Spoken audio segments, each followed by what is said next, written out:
Hai, good morning everyone. Oke, hari ini kita akan meneruskan pembacaan kita untuk hari yang ke-77 di dalam buku I Counter Series 1 Christ the Way. Tapi sebelum kita baca, kita punya daily reading ataupun daily devotional untuk hari ini. Mari kita bersatu di dalam doa.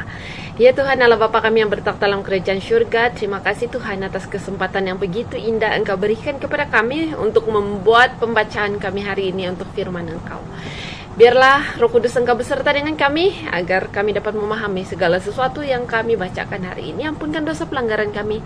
Semua ini saya serahkan dalam nama Tuhan Yesus Kristus yang telah menjadi juru selamat dan penebus kami. Amin.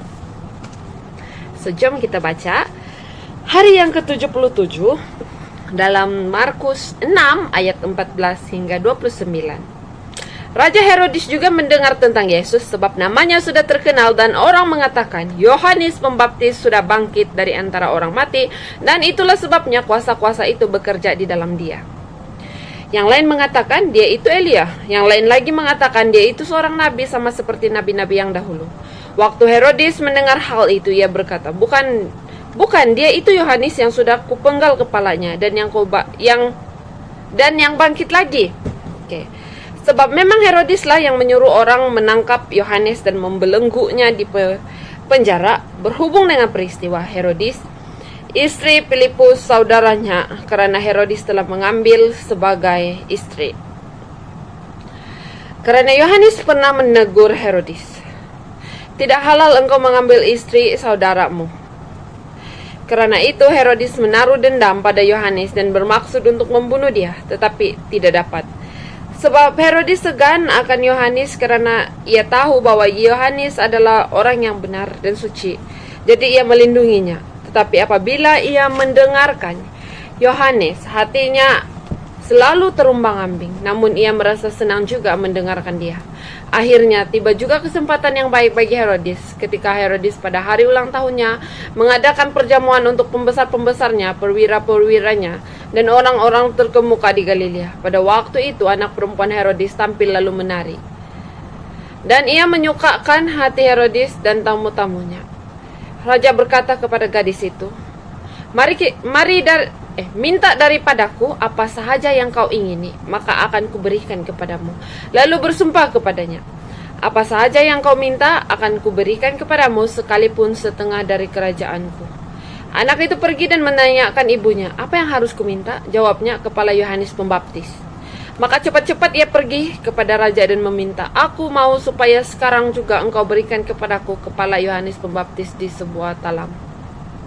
Lalu sangat sedihlah hati raja, tetapi karena sumpahnya dan karena tamu-tamunya yang ia tidak mau menolak. Raja segera menyuruh seorang pengawal dengan perintah supaya mengambil kepala Yohanes. Orang itu pergi dan memanggal kepala Yohanes di penjara.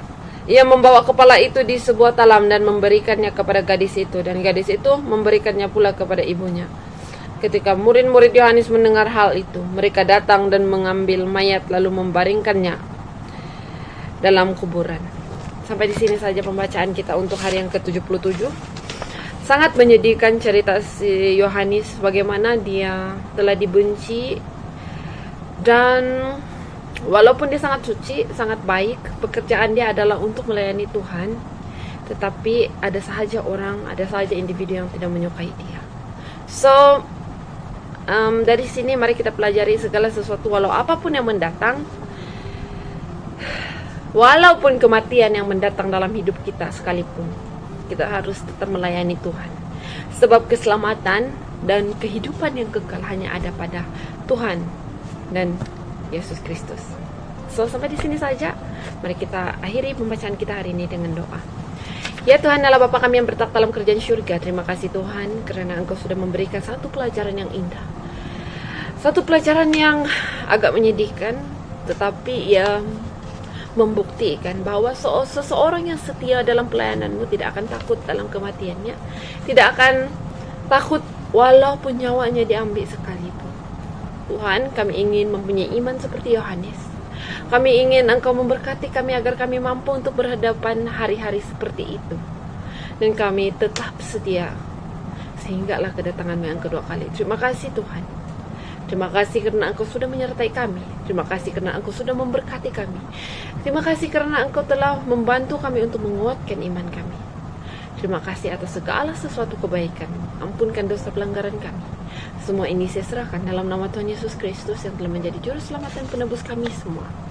Amin. So, terima kasih semua. Tuhan memberkati. Bye.